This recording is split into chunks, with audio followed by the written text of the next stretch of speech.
রাস্তার ছেলেকে ভয় পাওয়ার আগে আমার শরীরটা শিয়াল কুকুরে ছিঁড়ে খাক। যে কথা রাখতে পারিস না সেই কথা দেশ কেন?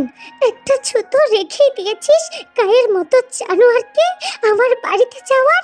প্রতিদিন কত মানুষ মরে দাফন হয়ে যায়, তুই অথবা কাই তোদের মতো বেজন্মাদের হায়াত অনেক লম্বা। জঙ্কুক আস্তে করে ছেড়ে দেয় তেকে, শান্ত কণ্ঠে বলে, আমি বেজন্মা না। আমার থেকে মুক্তি পাওয়া বন্ধ হলে তোমার পরিবারকে কুকুর শিয়াল ছিঁড়ে খাবে, ভুলে গেলে চলবে না। তে দেয়াল ঘেঁষে মেঝেতে বসে পড়ল, চোখের পানি ছাপিয়ে কড়া কণ্ঠে বলল, মেরে ফেলছেন না কেন? শুধু জানটা ছাড়া তো আর কিচ্ছু বাকি রাখেননি। কি আছে আর আমার পরিবারের? দুনিয়া তো আপনাদের, আমরা তো মাটির পোকা। আপনারা হাঁটছেন, আপনাদের পায়ের তলায় পিষে মরছি। এবার না হয় কবরে দিয়ে দিন। না সইতে পারছি আর না কিছু বলতে পারছি, এটা তো বড় একটা যন্ত্রণা। তে কথাটি বলে মাথাটা দেয়ালে এলিয়ে দিল। জঙ্কুক চেয়ে আছে তার মলিন মুখশ্রীতে, এখন শান্ত, অথচ মিনিট খানেক আগে বাঘিনীর মতো গর্জন করছিল। বহুরূপী মেয়ে একটা। জঙ্কুক চোখ ফেরায় না, তে ছাদের দিকে তাকিয়ে আনমনেই বলল, রক্তের ভাইকে ক্ষমা করিনি, যদিও বোঝা করেছে ইচ্ছা করে করেনি। অথচ আপনি কাই ইউনু যা করেছেন সব পরিকল্পনা মাফিক। নিজের ক্ষমতা জাহির করতে কিছুই চাইলেন না। আর কত জয়ামির জঙ্কুক কাইকে প্রতিদিন দেখতে হচ্ছে না, ও দূরে আছে, অথচ আপনাকে রোজ দেখতে হচ্ছে, একই ঘরে একই ছাদের নিচে। আমার আপনার সম্পর্কের নামটা কি জঘন্য? সহ্যের সীমা মাপার ফিতা দরকার। আমি একটু বেশি ধৈর্যশীল, তাই না? জঙ্কুক চুপচাপ চেয়ে দেখলো তেকে। কিছুক্ষণ পর ছোট্ট ছোট্ট হাসিতে হো হো করে হেসে উঠল জঙ্কুক। জঙ্কুকের হাসির শব্দ শুনে তে মাথা তুলে তাকায় জঙ্কুকের দিকে। জঙ্কুকের হাসি থেমে গেছে, মুহূর্তের মধ্যেই তার চোয়ালটা শক্ত হয়ে গেছে, চোখ দিয়ে যেন আগুন বের হচ্ছে। জঙ্কুক তার সাদা লুঙ্গিটা দু হাতের মাধ্যমে হাঁটু অব্দি টেনে তুলে, দু হাঁটুর একটু উপরে মাঝখান বরাবর লুঙ্গিটা গিরো দিয়ে আটকায়। শক্ত মুখে হেঁটে গিয়ে হাঁটু ভাঁজ করে তের সামনে বসে। তে ভেতরে ভেতরে একটু ভয় পেল, মুখে প্রকাশ করে না। সে একইভাবে জঙ্কুকের দিকে তাকিয়ে আছে। জঙ্কুক ডান হাতের 4 আঙ্গুলের মাধ্যমে তের চোয়ালটা শক্ত করে চেপে ধরে, তারপর দাঁত কটপট করে বলে, নিজেদেরকে খুব নিষ্পাপ ভাবিস তাই না? তোর একতরফা নীতি কথারে আমি শালি, তোর সাথে এ যাবৎ যা হয়েছে সবকিছুর জন্য তুই নিজে দায়ী। নিজের ভুলগুলো চোখে দেখতে পারিস না তাই না? জঙ্কুকের চোখ লাল হয়ে গেছে। তের থুতনিটা এত শক্ত করে চেপে ধরেছে, মনে হচ্ছে থুতনি এখনই ছিঁড়ে ফেলবে। কে যেন বললি? তোর ভাই যা করেছে ইচ্ছা করে করেনি, ভুল বশত করেছে। আচ্ছা, তোরা না ধার্মিক, পর্দা করিস, আল্লাহকে মানিস। তোর ভাই একটা সন্ত্রাসীর কাছ থেকে সুদে টাকা নিয়েছে, এটা খুব ভালো কাজ তাই না? নীতি কথা লাইব্রেরি তো দিয়ে রেখেছিস নিজের মধ্যে। তাহলে একটু তোদের সম্পর্কে বলি। তোর ভাই যে একটা মেয়েকে তুলে এনে বিয়ে করেছে, তোর বাপমার সম্মান, মেয়েটির বাপমার সম্মান যে নষ্ট হলো সমাজের সামনে, এই ব্যাপারে তোর কাছে কি যথাযথ কোনো যুক্তি আছে? প্রেম ভালোবাসা খারাপ জিনিস না, কিন্তু বয়সের আগে পাল্টা বাত্তি হয়ে যাওয়া খারাপ। তে চোখ বড় বড় করে তাকায় জঙ্কুকের দিকে। জঙ্কুকের হাতে এখনো তার চোয়াল বন্ধি। ওই অবস্থাতেই তে বলল, প্রেম করা, নিজে থেকে বিয়ে করা এই সমাজে প্রচলিত বিষয়। কারো মার্ডার তো করেনি, তাছাড়া যথাযথ শাস্তি তাকে দিয়েছি আমরা। জঙ্কুক ঝামটি মেরে তের গাল থেকে হাতটা সরিয়ে নিয়ে বলে, শালি তেজ কমে না তাই না? ওকে, বিয়ের প্রসঙ্গটা বাদ দিলাম। তোর বাপ না হয় তোর ভাইকে বিয়ে করেছে দেখে দুইটা কথা শুনিয়েছে, তাই বলে নিজের আত্মসম্মান বিসর্জন দিয়ে কায়ের মতো সন্ত্রাসীর কাছে সুদের টাকা আনতে চলে গেল। কেন? রিক্সা চালাইতে পারলো না, ঠেলা গাড়ি ঠেলতে পারলো না? এই বিষয়ে কতটা যথাযথ যুক্তি আছে তোর কাছে? তোদের রক্ত তো ভালো, জানিস তো খারাপকে প্রশ্রয় দেওয়া আর নিজে খারাপ কাজ করা একই। তের চোখে পানি ছলছল করছে। সে চুপচাপ জঙ্কুকের কথা শুনছে। জঙ্কুক সেদিকে তাকিয়ে আবার বলে, এই যে কাই, সে কি উড়ে এসে বসেছে তোদের ডালে? নো নো নো, তোরা রাস্তা করে দিয়েছিস ওকে আসার জন্য। শেষের কথাটি জঙ্কুক একটু চেঁচিয়ে বলে। তে চমকে যায়, চোখে জমে থাকা জলগুলো গড়িয়ে পড়তে শুরু করে। সেই কায়ের বিরোধিতা করলাম আমি তোর জন্য, আর তুই কি করেছিলি? এতগুলো মানুষের সামনে আমাকে থুতু দিলি কেন? আমি প্রকাশ্যে খারাপ তাই? তাহলে তো তোদের পরিবারের মানুষকেও থুতু দেওয়া উচিত। তের চোখ লাল, মুখটা শক্ত করে বলল, কি করেছে আমার পরিবার? তোর ছোট চাচা যে শহরে থাকে, কি করে জানিস? জানিস না? জানবি কি করে? যতটুকু তোরা জানতে চাস কিংবা যতটুকু উনি জানিয়েছে ততটুকুই জানিস। শহরে জমি কিনেছে, নতুন ফ্ল্যাটে উঠেছে। এত টাকা কোথা থেকে আসে একজন তৃতীয় শ্রেণীর সরকারি চাকরিজীবীর? তার কথা না হয় বাদ দিলাম, তোর বড় চাচা কি কাজটা করেছে? তোর বাপ তার ভাই না? আপন ভাইয়ের জমিটা দখল করে রেখেছে। এটা কি দখলদারি না? অথচ আমি মাস্তান, আমি দখল করি। শালার মানুষ জাতি এমন, নিজেদের ভুলগুলো চোখে পড়ে না। তোর চোখের দিকে তাকিয়ে খুব ভালোই বুঝতে পারি আমি তোর বাপের মৃত্যুর জন্য আমাকে দায়ী করিস। ব্যাপারটা খুব হাস্যকর। ঘরবালি, আয়নার দিকে তাকিয়ে দেখ, নিজেকে প্রশ্ন করে দেখ, তোর বাপের মৃত্যুর জন্য তোরা দুই ভাই বোন দায়ী। প্রথম দিন তোর সাথে ভার্সিটিতে আমার যা হয়েছে সেটা তো আমি কবেই ভুলে যেতাম। তুই বারবার আমার পথে এসে মনে করিয়ে দিয়েছিস। নিজের কর্মদোষগুলো কি চোখে পড়ে না? নিজের কাছে নিজে খুব সাধু, তাই তো? তবে আমি আমার কাছে সাধু না ঘরবালি, আমি খারাপ। আমার একটাই ক্যারেক্টার, আমি খারাপ, এমনি খারাপ। কথাটি বলেই জঙ্কুক থেকে কোলে তুলে নেয়। তে চমকালো না, সে কান্না করছে। তার ভাবনা চিন্তা সব ওলট পালট হয়ে গেছে। জঙ্কুক থেকে বিছানায় এক প্রকার ছুঁড়ে মারে, তারপর রুমের লাইট অফ করে দিয়ে চুপচাপ বিছানায় এসে শুয়ে পড়ে। তে চোখের পানি জঙ্কুককে উত্তেজিত করে দিচ্ছে, তাই সে আর কথাই বাড়াতে চায়নি। চুপচাপ কিছুক্ষণ ওভাবেই শুয়ে থাকলো। তে তখনও কাঁদছে। অন্ধকার রুমে তের কান্নার, নাক টানার আওয়াজ ছাড়া আর কোনো আওয়াজ শোনা যাচ্ছে না। জঙ্কুক আর সহ্যই করতে পারলো না। জঙ্কুকের মেজাজ খারাপ করছে তের কান্নার আওয়াজ। তে বিছানার ওপাশ ফিরে শুয়েছিল। জঙ্কুক এগিয়ে যায় তের কাছে, দু হাত দিয়ে কোমরটা জড়িয়ে ধরে তের ঘাড়ের কাছে মুখ নিয়ে ঠোঁট ঘষে দিয়ে বিড়বিড় করে বলে, ঘরওয়ালি শোনো, তোমার কথা মতো আমি তোমার গ্রামের বাড়ি গিয়েছিলাম। তোমার চাচার সাথে জমি নিয়ে কথাও বলেছি। তুমি যেভাবে যেভাবে বলেছিলে আমি ঠিক ওইভাবেই সমস্ত কিছু করেছি। তোমার চাচা সম্পর্কে আমার চাচা শ্বশুর, তাই আমি তার সাথে ঠান্ডা মাথায় ডিলটা শেষ করতে চেয়েছি, কোনো প্রকার বাড়াবাড়ি ছাড়া। আমার সম্পর্কে জানার পর সে সমস্ত কিছু মেনে নিয়েছে। 3টা দিন সময় চেয়েছে ফার্ম খালি করতে।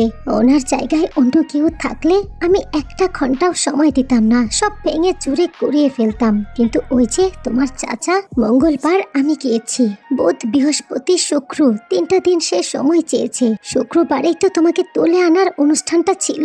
শনিবার সরকারি ছুটি, রবিবার রেজিস্ট্রি হয়ে যেত। কিন্তু তুমি জানো ঘরবালি, তোমার চাচা কি করেছে? সে এই জয়ামির জঙ্কুকের সাথে প্রতারণা করেছে। জমিটা তো পরিষ্কার করেনি, উল্টো ওই অঞ্চলের বড় সন্ত্রাসী দ্বারা আমার বিয়ের গাড়িতে অ্যাটাক করেছে। আমি জয়ামির জঙ্কুক এখনো যে তাকে মাটিতে পুঁতে ফেলেনি, এটা কি বেশি না? আপন ভাইয়ের জমি বেআইনি ভাবে দখল করে ঝামেলা তৈরি করে যেই লোক সন্ত্রাসী হায়ার করতে পারে, সেই রক্ত তোমার শরীরে। মেহজাবিন আরমিন তে, তোমার মুখে কি এত বড় নীতি কথা মানায়? একটা বার ভাবেনি তোমার চাচা ওই বিয়ের গাড়িতে তার নিজের ভাস্তি থাকতে পারতো? তুমি থাকতে পারতে। মুহূর্তের মধ্যেই তের কান্না থেমে গেল।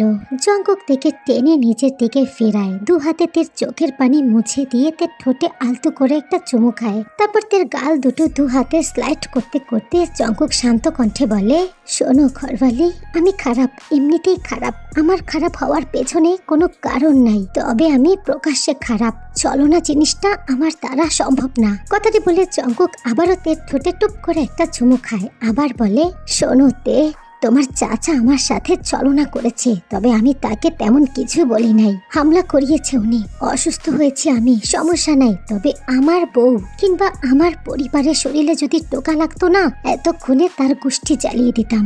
জঙ্কুক এবার তেকে জড়িয়ে ধরে, তের চুলে নিজের থুতনি ঠেকিয়ে বলে, আমার কৃতকর্মের জন্য আমি কখনোই আফসোস করি না কিংবা কাউকে কৈফিয়তও দিই না। তুমি প্রতিবাদীতে, তবে প্রত্যেকটা মানুষেরই প্রতিবাদ করার একটা স্তর থাকে। নিজের সীমানা অতিক্রম করো না।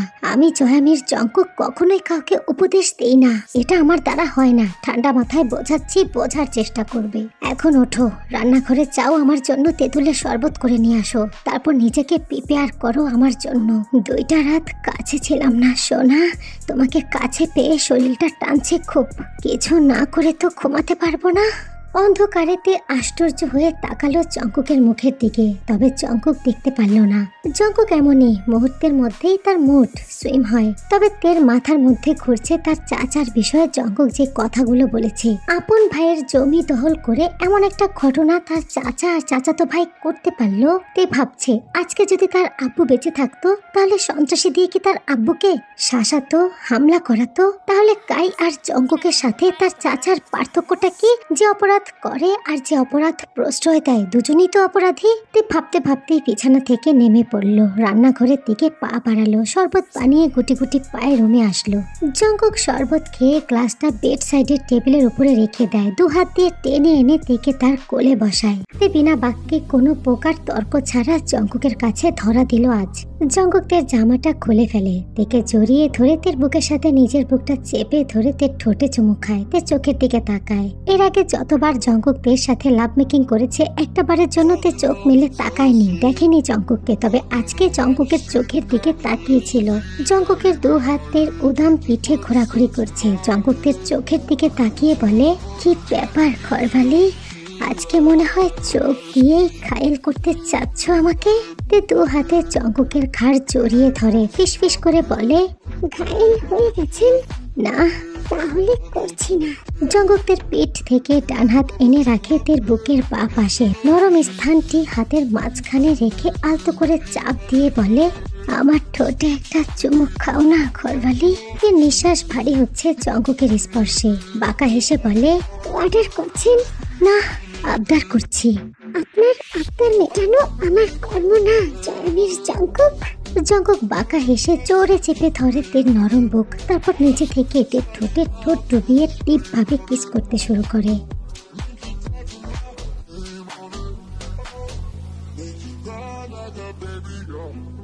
কিছুক্ষণের মধ্যেই জঙ্কুক যেন রুমটাকে পুরো ঘূর্ণিঝড়ে পরিণত করে। একটা কিস চেয়েছিল, আবদার করেছিল তের কাছে, তে দিল না। তার বদলে জঙ্কুক দিল অসংখ্য চুমু, ছোট্ট ছোট্ট কামড় তের শরীরে। তের বুক জুড়ে যেন অসংখ্য পার্পেল মার্কের সমারোহ। নাবির নিচটাও আজকে রেহাই পেল না। তের চোখের কোনা বেয়ে পানি গড়িয়ে পড়ে। কিছুক্ষণ আগে যে লোকটার মৃত্যু কামনা করছিল এখন তার নিচে যন্ত্রণায় ছটফট করছে। তের ভাষ্য মতে এমন ভাগ্য যেন কোনো মেয়ের না হয়। তের মনে হচ্ছে আজকে তার পা দুটো টেনে ছিঁড়ে ফেলবে জঙ্কুক। অন্য অন্য দিনের থেকেও জোরে চেপে ধরেছে। যেখানে স্পর্শ করছে সেই জায়গাতেই জঙ্কুকের 5 আঙ্গুলের ছাপ পড়ে যাচ্ছে।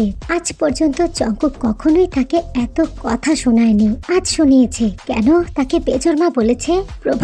প্রতাপশালী পরিবারের একমাত্র ওয়ারিশকে বেজন্মা বলেছে। রাস্তার ছেলে তো সে যখন তখন বলে। তবে বেজন্মা কথাটি জঙ্কুকের হয়তো হজম হয়নি, তাই তো তার বংশের পুরো বায়োডাটাটাই বিশ্লেষণ করে দিয়েছে। তে ভাবছিল এসব, ততক্ষণে জঙ্কুক তার অ্যানাকন্ডার স্পিড বাড়িয়ে দিয়েছে। তে চোখ বন্ধ করে জোরে জোরে নিঃশ্বাস নেয়।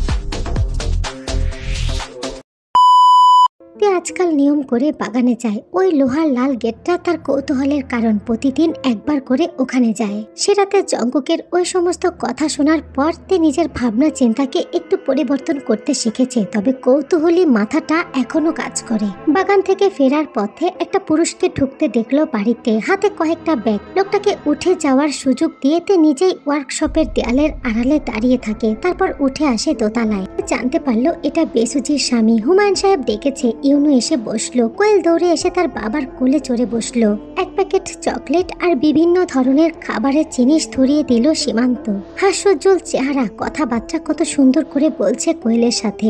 বুকের সাথে চেপে ধরে বসে আছে মেয়েকে। তের সন্দেহ হলো এই লোকটা এত খারাপ। আসলে কি নেশা করে, মারধর করে আর ডিভোর্স? এই বৈঠকে জঙ্কুক নেই, ক্লাবে গিয়েছে সকালে। গতকাল এক মিছিল শেষে হানাহানি হয়েছে। কার নাকি বুক ফুটো করে গুলি চলে গেছে।